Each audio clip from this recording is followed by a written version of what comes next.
Mariing kinundunan ng hukbong sandatahang lakas ng Pilipinas ang ginawang pag-atake ng New People's Army sa mga sibilyan sa Davao del Sur. Ayon sa AFP, 5 sibilyan ang sugatan matapos madamay sa magkasunod na pagsabog ng landmines sa nasabing probinsya. Para sa detalye kami Waywaya Makal. Kinundenan ng hukbong sandatahang lakas ng Pilipinas ang pag-atake ng New People's Army sa mga sibilyan sa Davao del Sur kahapon. Ayon kay Major Domingo Totaan, ang mga serye ng pag-atake ay klarong paglabag ng Comprehensive Agreement on Respect for Human Rights at International Law o CARIL, na kung saan ang mga sibilyan ay nadamay sa naturang pag-atake gamit ang mga landmines. This is very inhumane and it causes a lot of suffering, and it's why it is banned. And sign of their indiscriminate acts and sign of their willful violation of whatever international laws that we have, the international humanitarian law, the human rights laws. Bring it to any country. You don't attack ambulances who are caring for wounded and sick.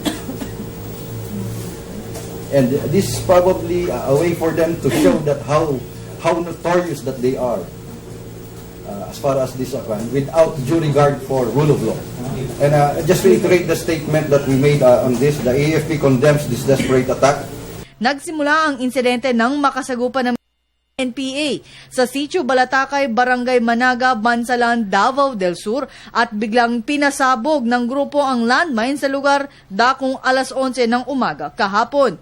Matapos ang engkwentro ay rumisponde ang mga empleyado ng Davao del Sur Provincial Disaster Risk Reduction and Management Council. Pero bago pa man makarating ang mga sibilyan sa lugar, lulal ng ambulansya ay sumabog muli ang ikalawang pagsabog ng IED sa Sitio Tower sa parehong barangay dakong alas 7:30 ng gabi. Dito na natamaan ang 5 sibilyan at 11 sundalo ang nasugatan sa unang pagsabog.